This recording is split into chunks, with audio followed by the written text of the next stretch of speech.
Alright everyone, welcome to episode 1 of my brand new show, not a podcast, an actual talk show, uploaded to YouTube. We're going to call this All the Smoke, starring Chief Dinero, and my first guest today is going to be CarbonCarnage, former UKW World Champion. Oh man, I like the huge emphasis on it's not a podcast. Yes, not a podcast, it's a talk show. This podcast, everyone's doing them now, so I don't want to do it anymore. Oh, they can get really boring, man, honestly. The whole, podcasts in general are just, especially if you conduct them like a regular interview, just, gets really boring. You can't just do a regular interview. I don't like interviews. I don't like that vibe, so I just wanted to change it up, just have a conversation about shit. And I feel you. With all the guests that I want to bring on here, I don't want them just to be popular names. I want them to be people I can actually talk to and relate to, Yeah, man, for sure. I mean, if you can carry a conversation for more than 30 minutes, then there you go. That's more than enough. Yeah, and I've already done 4 or 5 podcast episodes where I talk for an hour plus, so I think I should be good. Because I like to think about what I'm gonna talk about before, so it really just gives me time to all that. Write it down, just figure out what you're gonna say, and once the talking started, it's all natural from there. Just as long as you don't conduct it as an interview. Anyways, I told you, man. Predicted this. Yeah, this lag is killing us. But yeah, bro, I really do want to see some more creative gimmicks out of people. You need to stop looking at real life. Real wrestling sucks in my opinion right now. I like AEW, I like New Japan, but WWE's kind of just killed my enjoyment. I don't watch any wrestling anymore. I mean, when it comes to creativity online, it really stems from how the Fed owner deals with it. Yeah. So I have an interesting theory about this, because I don't know if anyone's gonna agree with me on this. It's my own opinion, but the Fed owners we have right now, if you put them in a room of 5 people, they wouldn't be the smartest, in my opinion.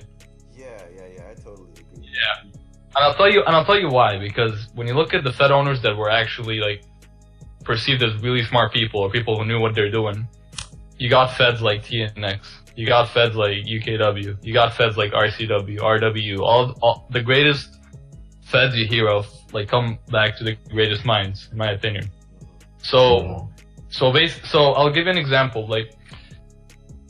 It's not that the Feds don't draw, because all the top Feds right now, they draw, they get the numbers for sure. Everybody wants to go there, everybody wants to go to their federation. It's just that they don't have anything new to offer. Yeah. And here's something I saw on Twitter, the social media platform of Twitter. Pretty much ECW posts a picture of here comes the authority, and I'm thinking to myself, okay, it's an authority gimmick. It's been recycled hundreds of times, but you know what? It works. And the authority gimmick has worked multiple times before, and it just depends how they use it. And then I look at the picture, and the first thing I see is a fucking Ricochet gimmick with the authority. Oh, no.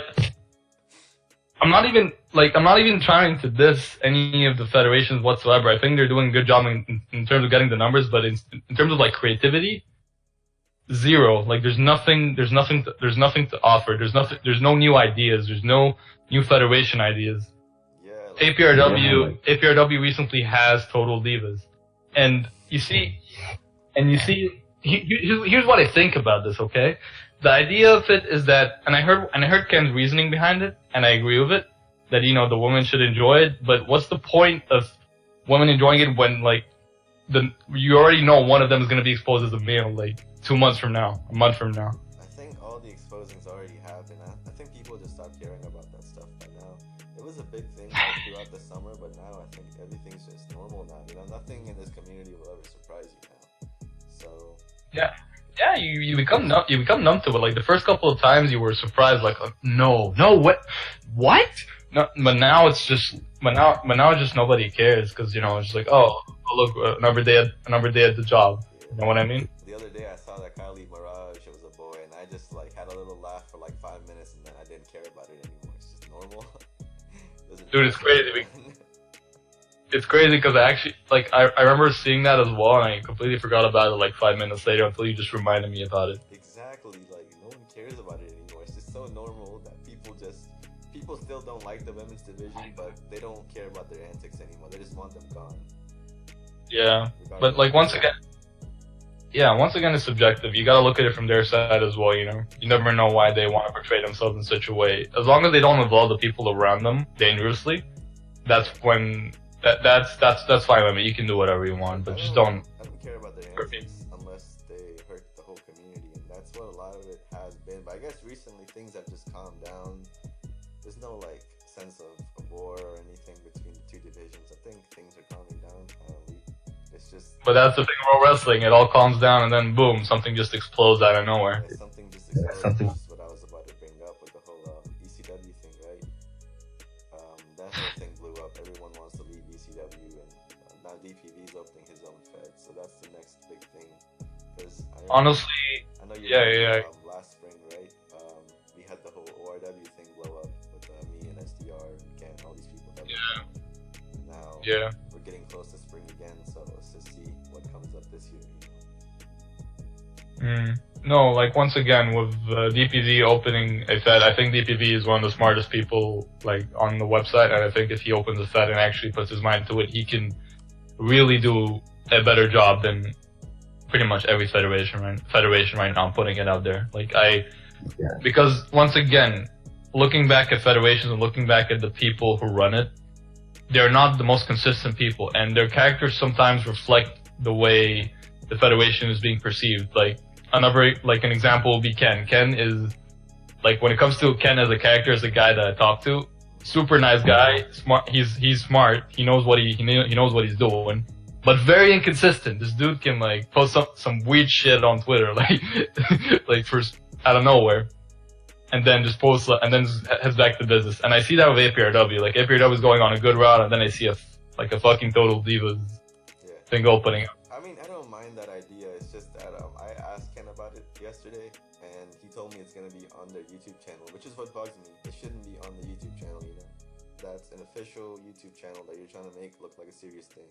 And if you add some Total Diva shit to it, which is gonna be probably with really terrible editing, I really don't think that's necessary. Like, we're posting some serious content to that YouTube channel nowadays, you know. I'm hosting the backstage thing weekly or bi-weekly, whatever, which is some really serious content there, man. And now I'm being overshadowed by Total Divas. Nah, man. I think terrible editing is needed for Total Divas. It'll make it absolutely perfect. Yeah, you gotta have all the tidbits. I mean, I bet you what it really is gonna be is just like someone narrating like a series of screenshots, and that's gonna be the episode. I think that's what it's gonna be. Yeah. I mean, like, honestly, once again, the whole idea was, did I wake Siri up or something? Yeah, I think you woke the Siri up, man. It just randomly wakes up. I don't know what the deal is with my phone. It's but the Siri's like a ghost.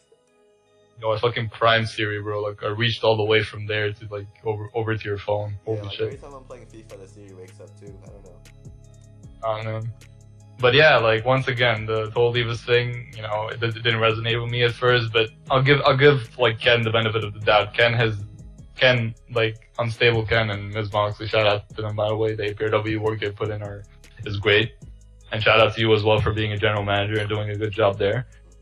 You know, sometimes they do ideas that don't resonate with people well. And I think when they continuously, like, do it anyway and get people involved with it, and, you know, like, basically make the product more watchable, that's when people are gonna, like, you know, start liking the idea. So, you know what? I could be just hating because, you know, it didn't resonate with me, but please, like, if it's actually gonna be different, if it's actually gonna be, like, you know, not what I think it's going to be, then go ahead with it. Yeah, they drill the idea into your head, basically, and they keep drilling it until it finally sticks, and most of the time, it ends up somehow working, which I gotta get thanks for. For sure. They've turned some of the most atrocious angles into really good angles out of nothing, so I don't really mind it. I think there's a whole lot of potential for everything over there. I don't know why I say like I don't work there right now. I do work there right now. It's the only Fed I go to. You're trying to retire in this interview right now, bro. I feel it. No, I'm not gonna retire through this interview. That'd be too uneventful. I don't think anyone's even gonna get to this part of this video. Maybe the 40-minute mark right now. Like, oh goddamn it, Carver's bitching about Total Divas. Let me just stop watching this. That's kind of where they tuned out. They don't even want to get to the actual good parts. God damn it. Goddamn. Yeah. I think they'll make the idea work. Is what I'm saying. It's just that I'm not gonna watch it personally because I don't care how good something's going. I'm still not gonna watch it unless it attracts me personally. I don't like to just follow what people are doing, you know. I mean, for me, I'm not gonna watch it either way because I'm like so out of tune in World Wrestling right now. The only thing that really matters to me, World Wrestling wise, is the World Community server. Otherwise, I just don't really focus. Yeah. But you know, if it's good, then yeah, sure. Congrats to Ken and Moxley. Once again, they've done something similar before. It didn't work out as well, and sometimes it has worked well. So we'll see.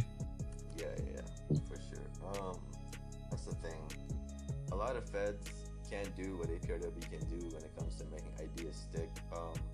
If that idea came up in ECW, you know damn well it'd be canceled after like a day. You know, all the backlash, and that's it. It's sad because, you know, I see that, like, I think Tams, like, shout out to Tams King, he was really the spark that GMT needed. GMT before Tams King was just a bunch of small feds, a bunch of feds that, you know, groups of friends would hang out on and not necessarily take it too seriously. And then Tams like starts UKW and it's just this whole thing. Everyone comes back to the community. Everyone comes to the community. Yeah, dude, I was such a fan of the EST people back then. When Undead Brock like joined UKW for the first time and I saw him, I was like, holy shit, we made it. I was like, damn, bro. So yeah, no, and pretty much with UKW in general, you know, I just felt up from the start till the end, it was something really to witness, you know, a lot of ups and downs, but towards the end, it was really good. And I know that Tams really put his, like, he worked harder than anyone in GMT, in my opinion, aside from probably Boss Raymundo. Shout out to CCW. Because an example I'd give is VDW, where Bloods Damien, who's no longer, you know, in the community anymore, he started VDW and Tams King offered to help him out. And VDW as a product was just like, it went from like 20 players to like 50 out of 50s consistently during the summer. Consistently after the summer, it was doing amazing. And then Tams King left and UKW ended. And not even 2 months later, and like VDW's gone as well. Yeah, so went under, disappeared. Like, yeah, so because Damien might have had like the quietest departure in the community ever. And you know, like, all power to him, you know, if he has like better things to worry about, then sure, be my guest. But I feel that Tams leaving was another strong, like, you know, influence on Damien leaving as well. You know, because Tams was really like, you know, he pushed people to. First of all, he's like part Arab, so he never takes no for an answer. That's like one thing like every Arab has, they never take no for an answer. So he continuously, like, you know, pushes people, continuously pushes the owners to get better. You know, part of the reason why he and Boss would like had such a big argument in the beginning about CCW and like outside of CCW was because he wanted it to improve. That's my opinion of like how Tams conducted like GMT and how and how he conducted himself, and if anything, you know. Yeah, I feel that totally. As soon as Tanvir left, the community in GMT, I feel like has just died again. I was gonna say gone quiet, but I feel like everyone still talks about GMT or talks within things going on in GMT, but it's just that the GMT community is flooded with more ESTs now than actual guys who live in that time zone. Yeah, no, I think because here's the thing, right? Like, even when UKW was around and CCW was around, the ratio of EST wrestlers to GMT wrestlers is almost like 2-to-1. Like, there's more EST people in Raw Wrestling than GMT people. So when there's that many people in one time zone, the GMT people GMT guys always perceive themselves as underdogs, and they perceive federations like RCW, APRW, fucking hell, even ECW as like, you know, the top tier feds. So they only use the GMT feds they're in as a stepping stone. And that's not right, in my opinion. I feel that you should, like, as someone who's, you're unfortunately in the time zone you're in, like it or not. So you might as well just build the brand there, like try to make it bigger than what it is. And we've seen that before, but not that many people have that mentality. And it's much harder for GMT, like, to have a second coming like UKW, or like a second coming like CCW, because I feel like once Raymundo leaves, which will be pretty soon in my opinion, because Raymundo's so unpredictable. GMT as a whole was just, everybody's gonna stay up till like 3 a.m. during fucking summer, and even fucking hell before school, even just to fight for an EST Fest, because it's perceived as like the bigger platform. This is where all the top dogs are at, and they're not wrong. They're not wrong by any means, because obviously the better world wrestlers are there. But we've proven once again in GMT that we can hang in with the best, and we can even beat the best. But due to the overwhelming circumstances, we're not even, like, a lot of the people like Diddy, for example, like Rudy, like Clutch, are not considered to be, top 5 of the decade or top 10 in the decade, because they haven't been that long. They haven't been. They like spend more time on GMT, and like in EST they stay up late and they're not performing on 100%. Yet they're still doing well. So I feel people like Diddy is definitely top 10. No, sorry. What am I saying? Like wrestler of the decade next to Brock. Like the Twitter question that Damon put out a couple of days ago. Who do you think is the superstar of the decade? And people have different opinions, but my opinion on this, like, very strongly, because I think this has to be more time zone based. For EST, it's 100% on that Brock, and for GMT, it's Invictus Diddy. Yeah. Just because. Yeah, the first guy I heard of in GMT when I came to like OIW shows, and I saw the whole UK division. I saw Diddy, I saw Rudy, I saw like Cyan Logic, all these guys. So they really do resonate with the time zone. Same with you. You just didn't have much time in EST because you respect your sleep schedule a lot more. Plus, you're like even farther away from EST than GMT is. So, time zone wise.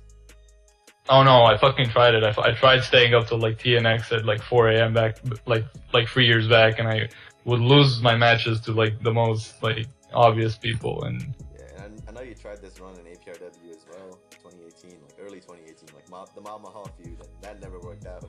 You just couldn't go anymore. Oh, bro, you have to bring that one up. God damn it. The Mama Hall feud, something no one remembers about APRW. I swear to God. Looking back at it, I think Ken was a bit racist. This man, like, on my debut, he wanted to put me in a Punjabi prison match. Dude, Ken is low-key racist. Every time he sees two foreign guys, he wants to put them in some racially stereotypical match. Punjabi prison match. Yo, did Ken Newell had an Egyptian ethnicity? Oh my god. No way. He tried to put me in one of those two, and I said, bro, no, I'm not doing this. Nah, but like going back to what we said, pretty much, like staying up is not worth it, especially if you're not gonna win. Like, I know, like, even before the whole Prime bullshit, and I'll talk about the Prime thing a bit like later, but even before the reach and like me using a VPN to play, I was generally good, and I was winning world titles in my respective time zone. Mm-hmm. But like, I'd stay up late and lose to people I know I could beat, and it's come to the point where, like, okay, you know what? I got into trouble too many times for staying up late when I was a bit younger. It's not worth it. Like, there is no outcome. There's no outcome out of it in the end. So what's the point? Just like build a brand in the respective time zone you're in, and sooner or later an event will come where you're gonna prove yourself without having to like stay awake constantly for like fucking 12 hours. It's unhealthy, and like in the long run, you're not gonna prove anything other than the fact that, okay, you did good at this game that's not even, credible. Yeah, I think that's what was happening to me in GMT as well, bro. Like, I think the opposite happened to me, right? Basically, I wouldn't be staying up till like 3, 4 a.m., but I'd be sleeping at like 4 or 5 a.m. and waking up at like noon and trying to wrestle, and I wouldn't have the energy for it. I need a lot more sleep. I need to be having a much better sleep schedule to be able to compete. Because, like, you remember, I had a pretty hot run in GMT, like, for most of 2017 and most of 2018, like... Yeah, man, VDW. Yeah. VDW Intercontinental Champion, bro. And I got into the world title scene in CCW as well. in the last Yeah. year. So I mean, I really was having a good run. But a lot of people don't remember it because I would just get the mid-card title, drop it, go for the world title, and then just come short, and then my contract's up. I'm gone. You know what? I agree on one thing that like at some aspects, like there was a time, I think it was like a period, like maybe a couple of months ago, where like everyone's like GMT is biased, and you know what? Looking back at it, yeah, I mean like every EST that came got like a mid-card title pretty much, so I kind of agree. I was always ready for a world title push, but I never got it. I kept getting put into the IC division in EDW. Damien just didn't want to pull the trigger. That shit made me so mad. Oh man. Because even when I won the RWA world title, people just weren't believing in me fully unless it was RCW. That's the only Fed I got that world title push that I was looking for. No. You think Damien is bad when it comes to like pushing EST people? Tams King put Brutal Damien in the tag team division for like 2 years. I'll be honest, that is fucked up. But yeah, I mean, he gave me a pretty good push in 2019. The whole internet title push I got in UKW. He let me run with it too, give me some pretty high profile matches, especially that Mania one that I got. So I'm forever grateful to Tams King for that. I wish that it was in UKW like in 2015, 2016 with y'all, man. It would have been fun rolling with y'all back then. No, it was definitely fun. Like for starters, GMT had like small family vibe from like 15 to 17 that I really liked, and even like part of 2018. Oh, you can definitely say that. Like I think back in like 2015, 2016, people were looking at GMT as this, you know, this utopian place where everyone was just, you know, cool, and the competition was literally ESTs where all, you know, the beef happened. So there was a time definitely where, you know, it was really calm, and you know, you as you said, you know, it's sort of like a family bond once again. Yeah, I miss when there was just like all the GMT guys, and then there was like a few EST guys like me, Unstable Ken, Brutal, not even Brutal Damon. I'd say like, fuck, who was rolling with us? I think it was just me and Ken, because we weren't like going to school all the time, right? I was taking online classes, and Ken was, you know, skipping a lot. So it was just me and Ken plus all you GMT guys that would go to BDW. I remember that. Dude, Ken doesn't act like it, but this guy's like one of the craziest motherfuckers I know. Dude is Ken like... Ken is one crazy motherfucker. He takes a lot of this. Oh man. But yeah, like UKW, I showed up in 2017. No, I showed up in 2016 for the first time, and y'all would welcome me in right away. I really like that. No, because like at the end of the day, if you're not toxic, if you just want to row wrestle, if you just want to be there for the competition, then you're gonna get what you're gonna get in UKW. You know, it doesn't have to be always a world title shot. And here's like the thing about title shots as well. You know, when it came to UKW, a title felt prestigious in terms of like world titles, like UKW world title, UKW world class title. It's almost unheard of to have like 5-6 reigns of like the world title. The only person I think who came the closest was probably Rudy or Chattels, because he was the fucking RC of Doom back then. So pretty much like it's pretty much the RC that happens, the rematch clause that happens now, except like he literally cashes in the RC the moment he loses the title, and it was the stupidest thing back then. So like there was this dude named Chattels who abused the fuck out of it. I think it was like 10-time UKW World Champion. That shit was just... Yeah. I liked how Tanvir booked the show like it was a real show, you know? It wasn't like, oh, I lose my belt and I RC the next show right away. It's like you gotta work your way back in there. You can't just RC right away most of the time. That's how he treated it like in 2019, and I noticed it. Like it took Anthony Myers months and months to RC on me. Psycho never even had to RC, you know? Boss Raimundo saved his RC for like 2 years or some shit. So it's crazy. Okay, no, the Boss Raimundo thing was just Boss being lazy. Yeah, to be honest, I was gonna figure that, but I mean, I just hope he wouldn't use it against me. But thing is, he wasn't even the threat for me in that match. It was Virgin Q who whooped my ass. Bro, Virgin Q is like, once again, going back to like Virgin Q is the most unpredictable person you could fight. This guy does everything. He fucking role plays. He created a street fight game out of nowhere. He's now playing in the RPL, the Roblox Premier League, with us, which is football for people who are watching this and don't know what I'm talking about. We're both on that team. We're both on that. All three of us in that team, and that guy is good. I don't know how he does it. He's not online that much, but you know, one of the most unpredictable people. He's and intelligent. That's it about yeah, intelligent, bro. Every federation he's done, it was a success. Whether it was in role play, whether it was in clean. YGW. Everybody knows what YGW is. At least, like, you know, not like, you know, people like us, like, you know, in our tire and everything, and, you know, our generation, pretty much. Yeah, I've heard of that Fed before. I know he ran that. And Boss Raymundo. Yeah. Yeah, and like with Boss Raymundo as well, you know, like here's what I said. Like I think I said this earlier. I don't know who I said it to, but if Boss Raymundo was not lazy, if Boss Raymundo was dedicated and was not so much of a fucking troll, he would be top 5 in World Wrestling easy. Easy. Yeah, I totally agree. In my opinion. But he's so much of a troll that you don't even know who's on his account anymore. And you know what? That's fine by me. Like you learn to accept it. Like at the end of the day. Yeah, you're not expecting Boss Raymundo to be a superstar in going into 2020. You don't expect him to be in the picture, but when he does show up, I think he does a good job. I'll tell you what. Expect the unexpected. This guy is a fucking troll. He can like just come out of nowhere and like become your like world champion. I'm not even kidding. Yeah, like he was Immortal Champion in APRW like 5 months ago. Not even 5, maybe 3-4 months ago. He was Immortal Champion.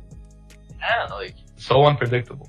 The guy will come but like, yeah, but like going back to UKW, what you said, you know, yeah, it had a family vibe around it for sure. The title's not something. No matter how many people were there, man, you could be competing in front of 15 people, 20 people, 40 people. Doesn't matter. The title's gonna feel prestigious regardless. Yeah, like that you're in and the storyline that you're, you know, involved in. You always enjoy it. But for the most part, I enjoy it. Yeah. I recently talked to Diddy and Tams as well, and like I remember thinking Diddy and I agreed that one UKW title win is like winning the RCW title 3 times or 4 times. I wouldn't say RCW, but I'd say like, you know, ECW maybe, or like a BPW world title. APRW belts are pretty hard. RCW are pretty hard. Like, you gotta give guys like CJ Damon and Eddie credit, man. For sure. Like they know how to stay on the top, and like they're good. Like a lot of people are mad because their names are mentioned a lot, but once you actually step in the ring with them, and you know what's up. But I do that's how you know. How it is. Like for EST guys especially, like if you win a UKW world title, that should count as 3 from like APRW or RCW. But if you're a GMT guy, I mean, you deserve that. Like, yeah, I know. Like this is your time zone. You know, if you win the belt, fair enough. For sure. No, like Damon, like I cannot like praise Damon enough because, you know, my last match was against him, and pretty much the whole, like, he was, you know, even though like Prime Reach was literally, you know, at its peak, and everybody was like, holy shit, this guy reaches so much, but he was very supportive, and he was like really good, and he was very difficult to beat. Yeah, he proved to be a difficult matchup, but it went to like what, 5-4, 5-3. Yeah, dude, he got free falls on the Prime CarbonCarnage. Holy shit. Yeah, that was really good. I've gotten 1 fall on Carbon, I think, before. 1 fall, man. Out of 2 matches, I got 1 fall on Carbon. No, bro, that was Eddie. Eddie got a fall on the Prime CarbonCarnage. Oh my god. Don Morrison, I think, got 3 falls on CarbonCarnage. No, but Don Morrison whooped Prime CarbonCarnage. He beat me like 5-3 at like a VDW. I'm not. Good lord. Nah, man. Yeah, so yeah, like Don Morrison was scary last year. Not last year. I mean, earlier this year. No, like I didn't even know what the dude was about. I just knew him as the dude who, you know, posts cursed images on Twitter and like a lot of memes and stuff. Mm-hmm. But actually, like you know, stepping in the ring with him and like seeing what he's really about, that guy is really good. I remember the first match I had with him was in ORW, like, I think it was 2017, was it? Nah, 2018, like early 2018. It was like a US title beat the clock challenge. And oh my god. I got the first fall on this guy, and then he started fighting really slow, so I already knew the match was over, and he just whooped me because I was trying to rush, and he didn't want to play ball. We both lost the beat the clock challenge. He didn't want to rush, so we both lost. No, another thing about Don that, like, I think, like, if you put him in between the top guys right now, like Eddie, Damon, and and Seiji, he takes himself not too seriously compared to the others. He doesn't take himself too seriously. Yeah, I believe in that. He doesn't boast about how good he is and stuff unless someone comes at him directly, and even then, he's not gonna be very serious about it, which is what I like. Yeah. It kind of reminds me of Matt Hardy brand. You know, he doesn't take it too seriously. He cares about the Yeah. matches, obviously, but he doesn't take it super seriously, which I like. I get Yeah, tired like, of these guys just flaunting their accomplishments and boasting their egos. Kind of for sure. Yeah, like, I'm not gonna mention names, but you know, one of the top people mentioned is spending a great deal on Twitter, pretty much just like arguing anyone that doesn't mention his name that he's in the top 3. Yeah. And I have no idea why he does that, because you know, I feel like he's proven himself enough, and I feel like his name has already been mentioned so many times. So the small percentage of people who don't mention your name, it doesn't mean that you have to change their opinion. It's their opinion at the end of the day. Yeah, if they don't know you, there's really no point in just getting to know somebody just to prove yourself, you know. So it's Yeah. it's really not worth it. Once again, and like going back to like not taking yourself too seriously as well, you know, the whole like I'm at my best in my opinion. Like the times where I was really like, you know, at my best is when I didn't take myself too seriously. Is when I wasn't, you know, too much of a fucking like sweat. If I didn't like, it's not like I didn't wake up in the morning thinking about like oh my god, I have this big match today. Whenever I had that, I knew instantly I was gonna lose because I was just not, because you know, you sweated too much, you think it's a big deal, but no, you move, everybody moves on. And here's an example, like, so you know, when people usually take a fat L, the first thing they do is go inactive, and the biggest like L I've taken in probably 2019 is when I had the VDW case on me, where I was gonna cash it on Clutcha, and he was like somewhere half health, but I rushed the cash in anyway because I was just not feeling that day, like it was just not a good day for me. But aside from excuses, I just did it anyway, and I thought I was gonna win, but no, I choked it and I got pretty much clowned on and everything. And you know, I was pretty bummed about it, even though it was a game and everything, and people treat it as a game. But you know, once again, I treated this game as an escape, and when you treat it as an escape and you end up not doing good at it as well, it kind of fucks with you in a way. Yeah, for sure. Take a mental toll on you sometimes. Yeah, and so like I go inactive for a couple of weeks, and then Tams hits me up with this weird opportunity in UKW, even though like I pretty much lost all my UKW matches. And he told me, hey, you want to join this climax where you face a bunch of dudes to determine who faces Damon in the UKW Mania? And my initial response was no, because I was just so like demotivated. I just wanted to like, you know, just get it out of my system. But he's like, you know what? Yeah, and like, but you know, I was like, you know what? It's UKW. It's the final show. Might as well like give it my shot. Why not? It's either now or never. So I did it. Ended up beating everybody, and I didn't take myself, like, I'll tell you this now, I did not take myself seriously at any point in the tournament, at any point in the match, at any point when I won the title. I treated it as a game. The only time where I was a bit of a dickhead is when I beat Ken in like the finals. I was a bit of a dickhead. Yeah, you gotta be a dickhead. Ken deserves. No. I was a real dickhead to him. Like, I think I upset him. I was talking trash in the match. I was talking trash after, like, in a press conference, and he asked me a question, like, about the match, even though he lost. And like, he asked me a question. He was just like, you know, a spectator, and I dissed him anyway for no reason. And then he left the server after that. No, I apologized to him everything. But yeah, like, from that point on to like lose, like, as soon as like I like stepped back into the climax and I faced all these people and I like faced, like, it was good competition, by the way, and like I beat everyone and I beat Damon at the main event. I did not take myself at any point too seriously. The only time I took myself seriously is when I was being a dickhead to Ken for no reason. I don't know why. Other than that, it was never serious. And when UKW ended it felt it was a good time. Diddy was world champion. I was world champion. Tams was. I think it was definitely gonna be UKW's last show. So I was like, you know what? I don't need to prove anything anymore. Like, I think I proved that, like, you know, I took such a terrible loss a couple of weeks prior to the win, and I managed to stroll through the competition, managed to beat considerably one of the best in world wrestling, in a pretty like spectacular fashion, and then they just, you know what? There's nothing more to prove, so I just decided to leave. Yeah.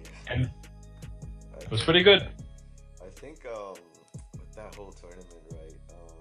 I think Unstable Ken is the guy that nobody wanted to lose to in that climax, because he's the guy that if he wins the whole climax, he's gonna go on Twitter, he's gonna post the most, dramatic message about it, like, "Oh, I'm the best in GMT. You must believe in me now." So. No, I think Ken was the biggest threat in the matches as well. Compared to the other performers were really good, but Ken was a heavy favorite going into this. I don't think anybody really looked at anyone. Not some people did say my name, but once again, I was so demotivated in the match. I was so demotivated. I wasn't really, I didn't take myself too seriously. But Ken was the heavy favorite, and I think him losing it, he wasn't happy with it, because I feel like he really needed this opportunity to showcase that, hey, I'm another EST that no one thought I was going to reach this far, but here I am. And you know what? Shout out to him. He made it to the finals. And I think, if I were to lose to him, I think he'd probably do a good job as well in Mania. Yeah, for sure. Ken versus Damon would be a really good Mania match as well. I really expected either Miz Moxley to win that climax. I think that was my prediction for it. I didn't expect Ken to win, but he did get pretty far. Yeah, but what happened. It was a really great way to a fucking Ricci career. Fucking the last 2 years have just been full of memes of Prime and the Reach and everything. So I pretty much just made it into a meme, and I made it a meme going into the match, and it ended up winning. So I figured out the key to doing good pro wrestling is obviously kind of finding your skill. You just can't just jump around and think you're gonna win, but also be to not to take yourself too seriously. Treat it as a game at the end of the day. Yeah, for sure. Do you believe that after UKW that maybe a lot of most of the time zone has just dipped, or is it more of a CCW thing that people don't go there as much? Well, as in GMT talent, but then they go to the indie feds instead. The thing about the UKW Mania specifically, it had a finale season to it. It's for example, watching Avengers Endgame. You just felt okay, shit, everything is ending. Holy shit, the movie's about to finish, and this incredible 10-year where the franchise is over. Similarly with UKW, everyone felt yeah, this is really the end. We're getting Carbon and Diddy as final world champions. We're getting all these people fighting for the last time, and a lot of people left after that. A lot of people. It wasn't just me and Diddy. A lot of people left after that you haven't seen haven't seen so far since this event. And since it felt like such a finale, people felt like GMT was just done as well, and that was a huge misconception, because it feels like CCW aren't getting the credit they deserve, in my opinion. I feel like they should be in the conversation for top 5 feds currently, but due to the circumstances, it's hard. People are treating GMT as a stepping stone once again, and I fucking hate it to my core. But it's at the end of the day, it's a new generation, it's a new mindset, and all I could do was just sit and watch. I had my time, and I did the most that I can, and I left. Yeah, I think guys like you, Diddy, Nick, Skrull, Jaden Ramsey's I've seen since then, and then Virgin Q, Psycho, and Socio. I really haven't seen much of those guys since that event, so I really think it was a departure show for the time zone. It felt like it, but I still see WRW and CCW being big talking points nowadays, especially CCW. The stuff they've done recently is really good. So I still believe in the time zone, but a lot of the guys do need to come back and help if they left for dumb reasons. If you left for a real life reason, sure, but if you left because you think GMT's dead, I'm just gonna go to EST, then you really should reconsider that. Yeah, no, and plus VDW ending as well. VDW was the perfect second coming that the GMT needed, in my opinion. It really felt like it too. It really did feel like it. It was hitting 50 out of 50s like it was nothing at some point. Yeah. And Damon was Damon is young. He's pretty young. He didn't do his high school examinations yet. I think he just got out of middle school recently. He's that young, and we needed people who were young and you know what, they didn't have anything to lose at the time to actually like start running the feds, but he left on his own accord, and you know, no one can blame him for that, no one can judge him for that.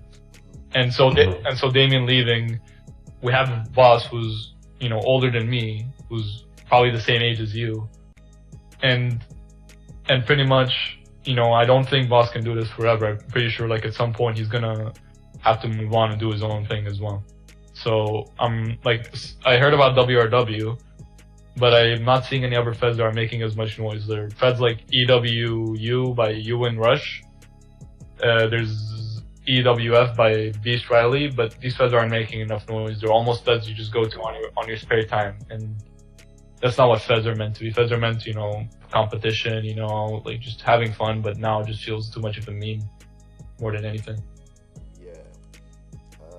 With GMT right now, I just haven't seen like that spark recently, man. Ever since July, I just haven't seen a spark that tells me that things are gonna be okay. Maybe going into 2020, people will take it more seriously, but I just don't see anything else. I don't know.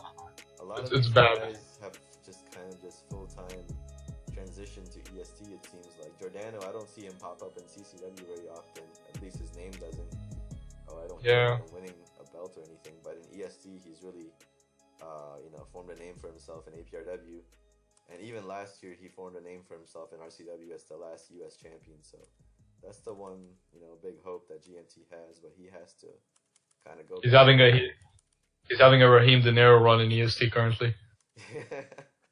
I had a really good GMT run for like a year, I guess, and then after that, I just said, "Fuck it, I can't do this anymore." Yeah. But yeah, like all power to Giordano, of course. You know, seeing him do what he's doing right now, good for him. You know, like I'm not saying that going to EST is the worst thing he can do. It's up to you. It's your lifestyle. I'm not gonna judge you. I'm just gonna see. But you're leaving a time zone that has potential, with potential Fed owners that are like, you know, can really help you out. Not necessarily CCW. Talk about other Feds like WRW, EWU. Once again, like I can't even count 5 Feds on my fingers. OEW as well, or is that dead now? Oh fuck! I fucked up. I thought. Is that still alive? Oh man, I said EW instead of. It's alive for sure. Brutal Damon on their poster, man. It's alive. It's alive, guys. It's alive. It's alive? Oh man. Brutal Damon on the poster. It's gotta be alive. But yeah, man. Like I really wish to see like smarter people. I want to see like second comings of federations like UKW and CCW, because I know CCW won't stay for that long. I don't know how many times boss can really like, you know, cope with like handling CCW. He told me recently that he's happy like how it's going and everything, but once again he's pretty old. Like, you know, he's in his like early 20s, I believe. CCW, man, they've really changed how people view GMT. Like months ago, like you'd see guys like Sage or Havoc Owens or you know, Sub Ziggler. All these guys really wouldn't mess with GMT too heavy. They wouldn't really be active very often. But now you see these guys in the main event picture there. So I like what they're doing recently by luring people back in. It's just that there's more of an EST feel to the Fed now than there is a GMT feel. That's gotta change. Yeah, no, for sure. Like I'm not like, and GMT Feds needs an EST horsepower pretty much to keep it going, because the GMT guys either left, or do not want to go, or they just would rather like save their energy for like a free AM federation like APRW or ECW. Yeah, like look everywhere. CCW's got cover stars that are mainly EST. OEW's got Damon as their cover star for their pay-per-view posters. That's another one. I think they have no choice though. Yeah, they have no choice though. But you see, like WRW, from what it seems like, is a Fed that tries to keep its GMT roots, from what I've seen. And I think that's the Fed that really should be one that people look at and say, okay, this is how GMT should be done. Honestly, you know what? I went to WRW maybe like once or twice, so I don't even know like how well it's doing currently. But if what you're saying is true, and it's giving a GMT feel, then yeah, sure, go for it. Like I'll be more than happy to see a GMT Fed rising and actually being a competition to the current federations, because because in my opinion, it's not a hard thing to do. Like the only top federation that will be pretty fucking competitive to be against. There's two federations, VCW and APRW. Yeah. Personally, I haven't kept up with the products. I only know how APRW does things, and I know that we gotta fix some things too. But when I was at ECW, there was some flaws, and right now, with what people are saying about ECW, there is some stuff they gotta fix still. And then what I've talked about with the owner of BPW, A Stillion, is that he needs to do more Twitter coverage because no one hears about his Fed. I think he just started doing Twitter coverage just recently after the talk that me and him had and the talk I had with Ken. So I'm hoping I can see more of their product. Yeah, I just want to see Feds on Twitter more often, man. Yeah, isn't it crazy that you need Twitter coverage to like get people in your server? Yeah, you really do. Without Twitter coverage, no one knows that your show is going on. People aren't the most attentive people on the website, that main Roblox website. Like, let's be honest, people really aren't that smart nowadays. So they're not gonna just magically figure out that your Fed's on. They're not gonna have their own schedule to tell them that this Fed is on. They need to see they need to see it on Twitter. For sure, dude. No, I remember. No, back then, if you got like 30 out of 50, 20 out of 50, you were considered like a legend for hosting Federation. Yeah, those 20 out of 20s, the 30 out of 30s. I love that shit. Before 50 was even a thing, there was the 30 out of 30. I used to get that all the time with my Fed. I loved it. I thought I was on top of the world. Yeah, there was no Twitter coverage, so like pretty much if people would see it. Yeah, you had to really do your like go through all layers of like, you know, the like Roblox and like trying to look for the game and then join it at a certain time or maybe at a random time. I don't know. Yeah, we usually didn't even have an arena opening. We never had that. We just said show now and people would come. Hey guys, show now. You wanna come? I'm like, yeah, oh fuck yeah, let's go. One time I hosted a Christmas night house show. We got like 30 people, 30 out of 30 Christmas night house show. Dude, I was such an indie guy back then. Like I think 2011, 2012. I was like, you know, 10 people. That was just the pinnacle. And then I went to YGW by Virgin Q or Blazing Creation, and we got like 25. I was like, holy shit. And now we're getting 60 out of 50, 60 out of 60, 100 out of 100. It's like it's nothing. That really used to be the peak, man. Like that 20 out of 20 shit, the 30 out of 30 shit. That shit really made you happy. But now, even if you hit 40 or 50, you're not gonna be satisfied because the limit is endless. It seems. Oh no, you got 40 out of 50, or you're automatically a low card federation. Yeah, 40 out of 50. Yeah, you're an indie fed. That's how I look at things too, so I can't talk shit about other people's opinion. Like, if I don't see a big server at your Fed, I'm not coming. Oh man, no, it's great. It's really crazy. I love my contract demands, man. If I don't see that a Fed gets full numbers, I'm not going. Yo, if it's not 60 out of 50, I'm not interested. If it's not 57 out of 50 at least, I'm not going. You gotta break the server limit for me to come. Oh man, I need to actually struggle to join your server. Yeah, so if I don't struggle to get in, that means your Fed isn't hot. What do you think of the 100 out of 100 servers now, or like the 100 players? Every time I fought in one of those, it's always been a disaster, man. It's too goddamn laggy. I haven't fought at a 100 player server. I never fought at a 100 player server. I only fought at an 80 player server, which was like, I think UKW and VDW. Yeah, UKW Mania and VDW, not Mania. I fought at VDW. I fought at UKW in front of like 40, 50 people. I think at that time the crowd was starting to leave a little bit, so it was like in front of 40 or 50 people that I fought. And then UKW Mania, that was my 100 player server debut, I think. And then the next one I fought was APRW Mania. No, APRW Summer Blocks, actually. Mania wasn't 100. The Summer Blocks pay-per-view was 100. And I remember I was supposed to make like my 100 player server debut back in like, what was it?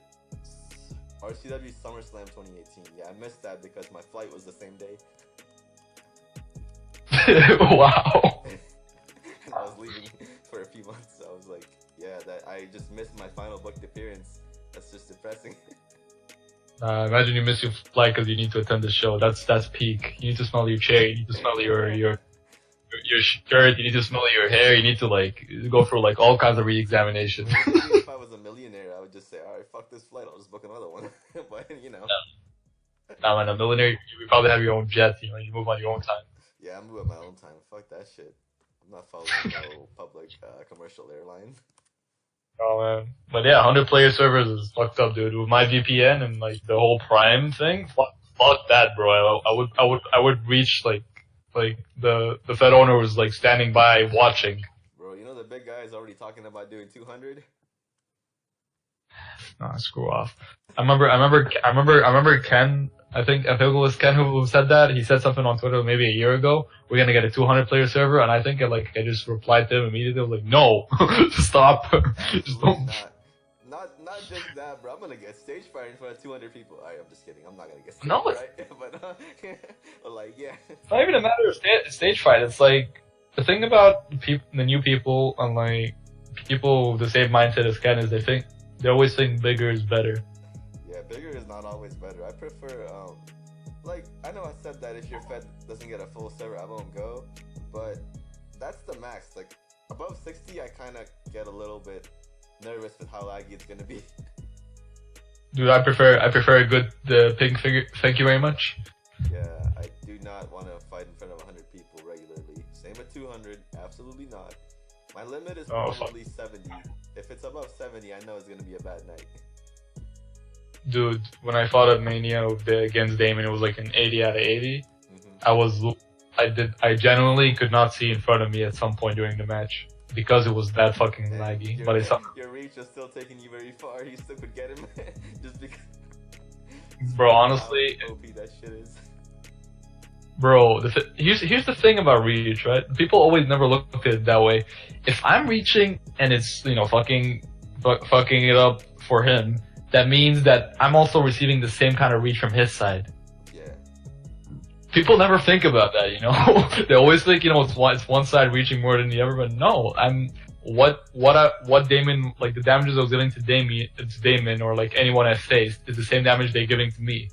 The only difference is that I learned how to dodge the shots in a way because I know what's coming. I was like, oh shit, no, he's all the way there. I should probably jump this side because I know it's gonna get me somehow. The reason they're not able to get you back is because they're used to the fighting style where they're not gonna swing until they actually make contact, right? So when they're that far away from you, they don't think, oh, I'm just gonna start lunging randomly, hope that I can reach him. They're not thinking that, so that's why they lose. Oh man, no. The whole prime reach thing as well in general, bro. Like, I remember when it was like, I think I said it at a random podcast. I said, I beat Eddie like 3-1. No, sorry, Eddie got a fall on Prime CarbonCarnage. Ever since then, it was just like a whole meme.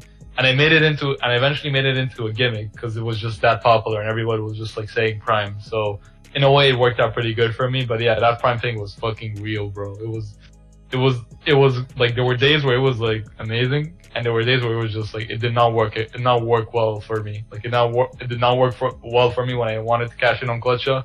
It did not work for me anytime I like stepped a foot in CCW for some reason. It did not work for me like for some opportunities that I did not manage to like grasp the invisible brass ring. Yeah. Sure, man. It really be like that. To me, it's like with pro wrestling, man, like I just cannot like bother to motivate myself to be overpowered in pro wrestling again. I lost my passion, and maybe it's WWE's bad booking in real life that made me hate wrestling in general, but I'm just done, man. I'm drained. I like talking about it, but I can't do it. No, man. No, for a minute I wanted to go. I was considering going back for like a one-time match for World Wrestling, and then I saw that ECW post, here comes the Euphoria. I was like, you know what? Never mind. I've been offered so many chances to wrestle in the past few months, and the only things I've done is APRW like special matches. Like I fought at Crown Jewel because one of the members of my stable couldn't show up, so I had to fill in. And we actually won our first round match in the best stable in the world tournament. How many Rumble returns did people come forward to you for? It's been like 3 so far, man. It's been. I know Bob Bryan offered me one. I know that OEW offered me one. Recently BPW was in my. I think the BPW one was kind of a troll one, but he actually told me that if I show up, I'll actually get in the match. Which I said, I don't know, man. I'm good. I'm good. No, you know what? Before I used to prime and everything, people would always give me Rumble offers, and now, like, after seeing how fucking terrible my reach is, Yeah. everyone's just like, you know what? Now you're tired, man. We're good. We're yeah, good. Enjoy your you're, time. you're good. Just run your server, be a good boy. Just don't come near my Rumble matches. Don't kill me in the matches, exactly. Oh, yeah, the biggest offer I've gotten since becoming this part-time guy is probably, like, it's the funniest one. My last ECW match as a full-time wrestler there was October, right, at their Starrcade. I was, like, in the Universal title picture for 3 months. Like, I won the belt against MG in front of 100 people. Oh, yeah, that's another one. I won the Universal title in front of 100 people at ECW against MG. That's another one. That's probably the best experience I've had in a 100-person server. But, Yeah, the chat probably broke as well because 100 people were spamming at a time. yeah, after Or, like, I won, there was, like, disbelief and, like, cheers after. I was doing a Goldberg gimmick and MG was doing Lesnar. We just that was that the one? yeah. Where MG was doing that was recent. Yeah, that was recent. That was August that match happened, right? And then next month in September, like right after that Starrcade was the Chamber pay-per-view, and I got to the final 3 because it was me, Edwin, Rich Dillian, and I think Icon. And as you know, at that time, Aiden was on Edwin's account, right? And I was suspicious about Edwin, man. So I'm like, okay, no matter what, if I do team with this guy, I'm probably gonna lose. So I hit Aiden out of nowhere, and I eliminated him with the help of the 2 other guys. So I'm like, okay, here's the thing, man. Even if I lose this match, I'm still going to Starrcade. I'm still gonna be in the world title match, so it doesn't matter. So I just took their team. I almost won the match, and yeah, then I lost. Dude, chamber matches never go your way, no matter what. Yeah, they never go your way, so you just gotta make sure you lose to somebody you can easily RC on. And the reason that I never even got to RC and win my belt back until Starrcade, well, that's where the opportunity came, was fucking Cole Owens popped out of nowhere with the crazy RC that no one knew about. And he won the Universal title, and then I'm like, alright man, I'll see you at Starrcade, I'm done. Wow. Oh man, but yeah, like once again, you talked about how Aiden was on Edwin's account. You know, even though everything that happened and Edwin was like accused and he was like vanished and scarred and everything, he took it later, and he was okay. Yeah, he took it well. He took it well. I think he took the criticism better than anyone. If anything, he just joked around with it as well because there's no point arguing against it. He took it really well. Like there was this one segment at APRW, right, where Edwin interrupted Team Mayhem right before Survivor Series, and he wanted to fight. I think one of our guys. I think he fought Dave, right? He beat him. After the match, we just mugged Edwin and started insulting him. he didn't care. It's kind of how WWE buries people after they get in trouble. That's how it was. Edwin's a funny guy to have, regardless of the controversy and everything. He took it well. Yeah, shout out to the. I'm glad he took it well. Honestly, I'm really glad he took it well because the hardest part is if he just joked around about it and well, not joked around, but if he just insulted people back about it, that would have just been annoying. But the fact that he takes it well is really good.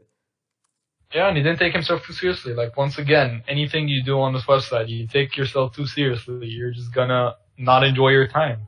Yeah, and then people just piss you off, get under your skin when they tell you that you're not good, and then that's how it's gonna be. Yeah, and that puts you in the wormhole. What you see on Twitter, what you see, the fights, the beef and everything, and trying to be in arguments with everyone. That's it's a huge part of it is obviously trolling, but the people who are being trolled, they should not take it too seriously, in my opinion. Yeah, for sure. Because trolls are trolls.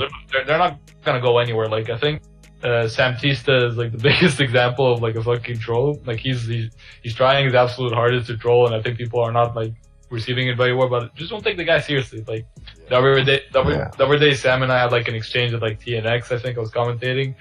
And I don't even know what we said, but I didn't take it seriously, and I just hit him with a similar joke back, and it was fine. It wasn't a big argument. Like I think it was like trying to be funny in the commentary, and he said, "Hey, oh, Carbon, I don't remember anyone laughing."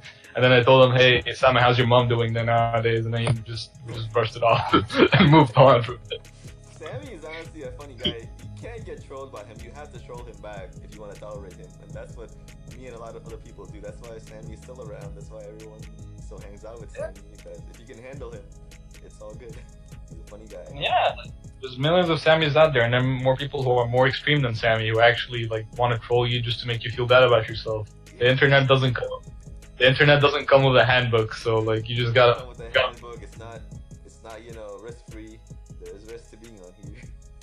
Yeah, you got all kinds of people. You got the catfishes, you got the Aiden Paynes, you got the oh man, you got the Sammys. Yo man, why are you throwing TM Punk under the bus like that? Man, because TM Punk, he's a loudmouth himself, so he knows about it. He knows he's a loudmouth. He'll always be talking. Oh man, shout out to TM Punk. Sammy's like a junior CJ, honestly. He's like a junior CJ. Sage is an interesting character because, you know, we had a very interesting conversation a couple of months ago. I think it was in my server. He was I don't know what he was talking about. I don't know if it was catfishing or not, but he was generally like talking about it seriously. And, you know, he actually thinks of like certain things like in a different like aspect that no one else is thinking of. But in the same time, he trolls as well. So, you know, it's a good balance. You know, you when it's time to like, you know, be serious and like talk about something, you're there, and when it's time for you to, you know, just fuck around, just go for it, dude. It's the game. Nobody gives a shit. It's like the stuff that he knows about, he'll say it with like full conviction. He'll like be fully honest about it. But when it's something that he has like a gut feeling about, but doesn't know whether it's true or not, he'll like troll about it, you know. So that's the kind of guy he is. He just always wants to talk, and that's fine. We need characters like that in the community because a lot of guys just don't speak up enough. They don't speak up enough. They're too comfortable in their own, you know, group of friends, and sometimes like, you know, I'll say there's a bunch of yes men that I just don't like. And like those are the guys that just show up to the Fed. They don't do a promo. They just go in, they wrestle, they leave. Those are the guys. Yeah, I mean, once again, it's a new generation. It's a new way of thinking, and you know, I can't sit on Twitter every day and just like scolding them. Like I'll just be like this angry grandpa, like your neighbor or something. So yeah. So I'll just, you know, I'll let them do them. If it works, it works. It doesn't matter at the end of the day. For sure. It really is like that. Like you can't sit on Twitter and tell them how to do pro wrestling because they might enjoy it in a different way than we did. They don't want to do all these extravagant segments or promos, stuff like that. They just want to go in there, relieve some stress, wrestle, and that's that. Yeah, man, for sure. But yeah, man, I think I'm gonna end off here because we've been on for like an hour and a half, or maybe that's really long. I had to edit a lot of stuff out. So man, you know what's a good conversation when I don't even notice the time. I generally had a good conversation to do. Yeah, like the time was passing by so quick. Going from 1 o'clock to 2:22 out of nowhere. But yeah. Anyways, thank you for joining us, Carbon. I'm gonna post this up on YouTube like tomorrow probably, or maybe I'll just post it on New Year's. I don't know. I gotta do some editing, and I'm not gonna do it right now because I'm tired. So yeah, peace out, man. Yeah, thank you for having me, man.